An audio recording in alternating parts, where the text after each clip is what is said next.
ओम शांति। आज के महावाक्य हैं 29 मार्च 1981 के। मुरली का टाइटल है ज्ञान का सार, मैं और मेरा बाबा। बाप दादा सभी बच्चों को संपन्न स्वरूप बनाने के लिए रोज़ रोज़ भिन्न भिन्न प्रकार के पॉइंट्स बताते रहते हैं। सभी पॉइंट्स का सार है, सभी को सार में समाये बिंदु बन जाओ। यह अभ्यास निरंतर रहता है। कोई भी कर्म करते हुए यह स्मृति रहती है कि मैं ज्योति बिंदु इन कर्मेंद्रियों द्वारा यह कर्म कराने वाला हूँ। यह पहला पाठ स्वरूप में लाया है। आदि भी यही है और अंत भी इसी स्वरूप में स्थित हो जाना है। तो सेकंड का ज्ञान, सेकंड के ज्ञान स्वरूप बने हो।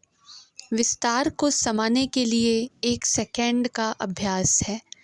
जितना विस्तार में आना सहज है, उतना ही सार स्वरूप में आना सहज अनुभव होता है। सार स्वरूप में स्थित होते हो, फिर विस्तार में आना, यह बात भूल तो नहीं जाते हो। सार स्वरूप में स्थित हो, विस्तार में आने से कोई भी प्रकार के विस्तार की आकर्षण नहीं होगी। विस्तार को देखते, सुनते, वर्णन करते ऐसे अनुभव करेंगे जैसे एक खेल कर रहे हैं। ऐसा अभ्यास सदा कायम रहे, इसको ही सहज याद कहा जाता है। जीवन के हर कर्म में दो शब्द काम में आते हैं, चाहे ज्ञान में चाहे अज्ञान में। वह कौन से? मैं और मेरा। इन दो शब्दों में ज्ञान का भी सार है। मैं ज्योति बिंदु व श्रेष्ठ आत्मा हूँ, ब्रह्मा कुमार व कुमारी हूँ, और मेरा तो एक बाप दूसरा न कोई, मेरा बाबा। इसमें सब आ जाता है। मेरा बाबा अर्थात मेरा वर्षा हो ही गया।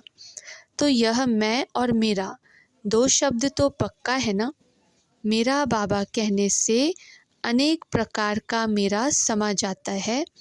तो दो शब्द स्मृति में लाना मुश्किल है व सहज है।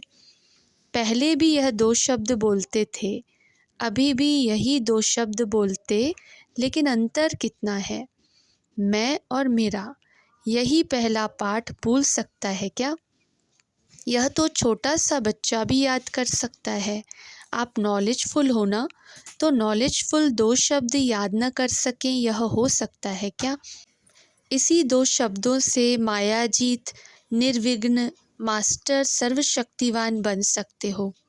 दो शब्दों को भूलते हो तो माया हजारों रूपों में आती है।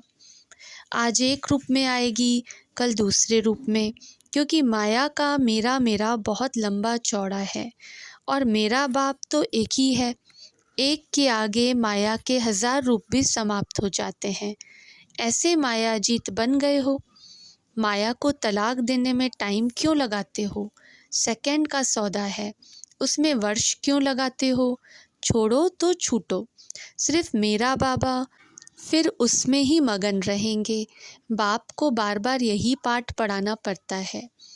दूसरों को पढ़ाते भी हो फिर भी भूल जाते हो। दूसरों को कहते हो याद करो, और खुद फिर क्यों भूलते हो? कौन सी डेट फिक्स करेंगे जो अभूल बन जाओ? सभी की एक ही डेट होगी या अलग अलग हो सकती होगी? जितने यहाँ बैठे हो उन्हों की एक ही डेट हो सकती है। फिर बातें करना तो ख़त्म हो गया। खुशखबरी भल सुनाओ, समस्याएं नहीं सुनाओ। जैसे मेला व प्रदर्शनी करते हो तो उद्घाटन के लिए कैंची से फूलों की माला कटवाते हो, तो आज क्या करेंगे? खुद ही कैंची हाथ में उठाएंगे। वह भी दो तरफ जब मिलती है तब चीज़ कटती है। तो ज्ञान और योग दोनों के मेल से माया की समस्याओं का बंधन खत्म हो गया। यह खुशखबरी सुनाओ। आज इसी समस्याओं के बंधन को काटने का दिन है। 1 सेकंड की बात है ना, तैयार होना। जो सोचकर फिर यह बंधन काटेंगे वह हाथ उठाओ। फिर तो सब डबल विदेशी तीव्र पुरुषार्थी की लिस्ट में आ जाएंगे। सुनने समय ही सबके चेहरे चेंज हो गए हैं, तो सब सदा के लिए हो जाएंगे तो क्या हो जाएगा?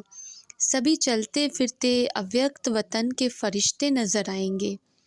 फिर संगम युग फरिश्तों का युग हो जाएगा। इसी फरिश्तों द्वारा फिर देवताएं प्रकट होंगे।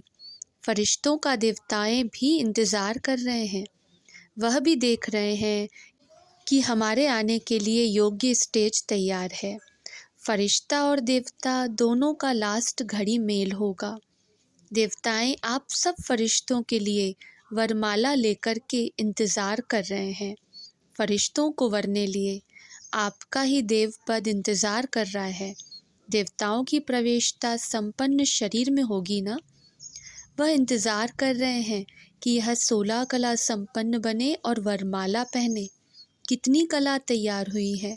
सूक्ष्म वतन में संपन्न फरिश्ते स्वरूप और देवताओं के मिलन का दृश्य बहुत अच्छा होता है।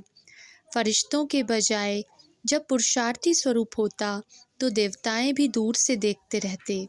समय के प्रमाण समीप आते आते भी संपन्न न होने के कारण रह जाते हैं।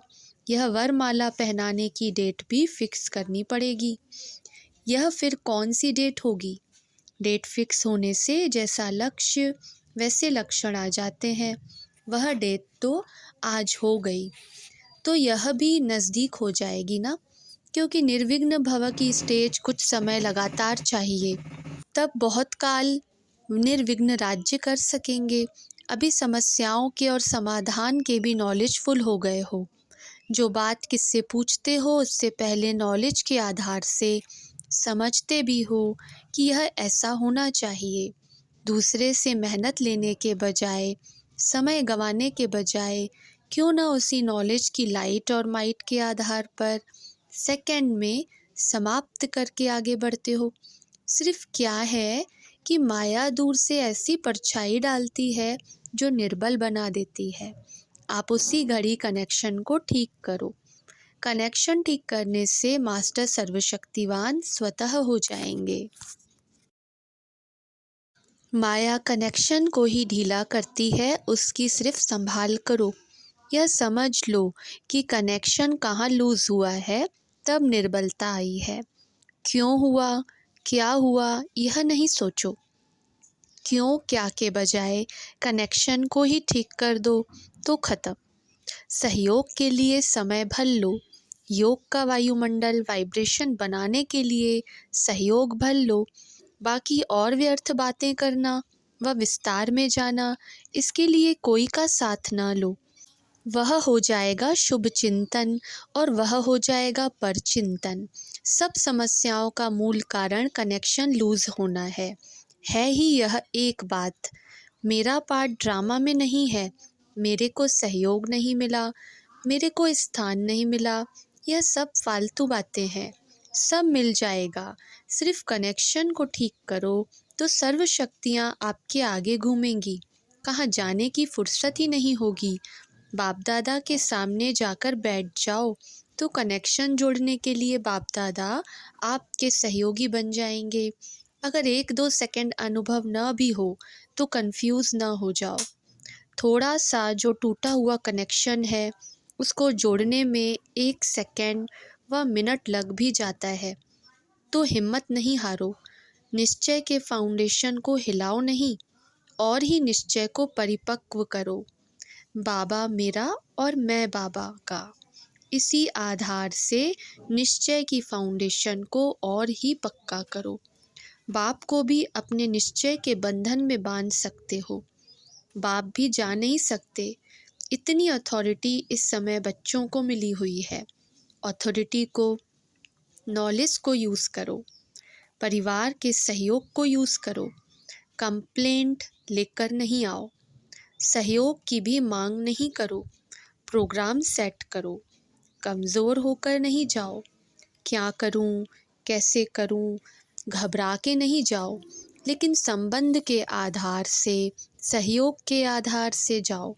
समझा, सेकंड में सीढ़ी नीचे, सेकंड में ऊपर, यह संस्कार चेंज करो। बाप दादा ने देखा है डबल विदेशी नीचे भी जल्दी उतरते, ऊपर भी जल्दी आते। नाचते भी बहुत हैं, लेकिन घबराने की डांस भी अच्छा करते हैं। अभी यह भी परिवर्तन करो।